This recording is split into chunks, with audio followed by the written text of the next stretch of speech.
شام کا ذکر ہے جب سورج اپنی آخری کرنوں سے آسمان کو سرخ و سنہری رنگوں سے بھر رہا تھا۔ یہ منظر ایک چھوٹے سے گاؤں کے قریب بہنے والی ندی ہے کہ کنارے نظر آ رہا تھا۔ ندی کے پانی میں آسمان کی عکس بندی ایسے ہو رہی تھی جیسے کسی مصور نے اپنی تخلیق کو زمین پر بکھیر دیا ہو۔ ندیا کے کنارے ایک نوجوان لڑکا عارف بیٹھا تھا۔ وہ کتابوں کا شیدائی تھا اور اکثر قدرت کے حسین مناظر کے درمیان وقت گزارنا پسند کرتا تھا۔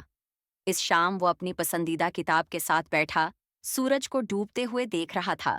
اچانک اسے ایک عجیب سی آواز سنائی دی، جیسے کسی نے اسے پکارا ہو۔ عارف نے چاروں طرف دیکھا مگر کوئی نہ تھا۔ آواز پھر سنائی دی اور اس بار زیادہ صاف۔ عارف! یہ آواز نرم لیکن پراسرار تھی۔ وہ حیران ہو کر کھڑا ہو گیا اور آواز کے تعاقب میں چلنے لگا۔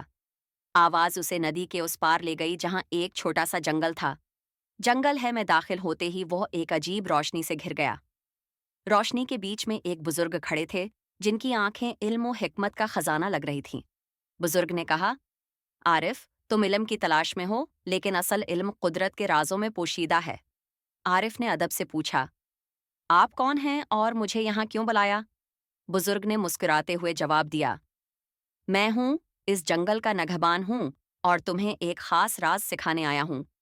یہ کہہ کر بزرگ نے ایک چھوٹا سا بیج عارف کے ہاتھ میں رکھا اور کہا، اسے ندی کے کنارے بو دو اور ہر روز اس کا خیال رکھو۔ یہ بیج تمہیں وہ سبق دے گا جو کتابیں نہیں دے سکتے۔ عارف نے بیج لے لیا اور گھر لوٹ آیا۔ اگلی صبح اس نے بیج کو ندی کے قریب زمین میں بو دیا اور روزانہ اسے پانی دیتا اور دیکھ بھال کرتا۔ دن، ہفتے اور مہینے گزر گئے۔ بیج ایک خوبصورت درخت میں بدل گیا۔ ایک دن جب درخت مکمل طور پر پروان چڑھ چکا تھا، عارف کو احساس ہوا کہ اس درخت کی نشوونما کے دوران اس نے صبر، محنت اور قدرت کی قدر کے حقیقی معنی سیکھ لیے ہیں۔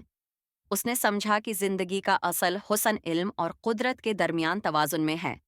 اسی شام جب عارف درخت کے نیچے بیٹھا ہوا تھا، وہی بزرگ دوبارہ ظاہر ہوئے اور کہا، تم نے اپنا سبق سیکھ لیا ہے، اب دنیا کو یہ علم ہے، بانٹو۔ عارف نے شکریہ ادا کیا اور بزرگ نے مسکرا کر کہا، یاد رکھو، زندگی کا ہر لمحہ قدرت کی ایک کتاب ہے، بس اسے پڑھنے کا ہنر سیکھنا چاہیے۔ یہ کہہ کر بزرگ ہنر سیکھنا چاہیے روشنی کے ایک جھماکے میں غائب ہو گئے۔ عارف نے باقی زندگی اسی سبق کو دوسروں تک پہنچانے میں گزاری اور وہ درخت ایک یادگار کے طور پر گاؤں والوں کے لیے امید اور علم کی علامت بن گیا۔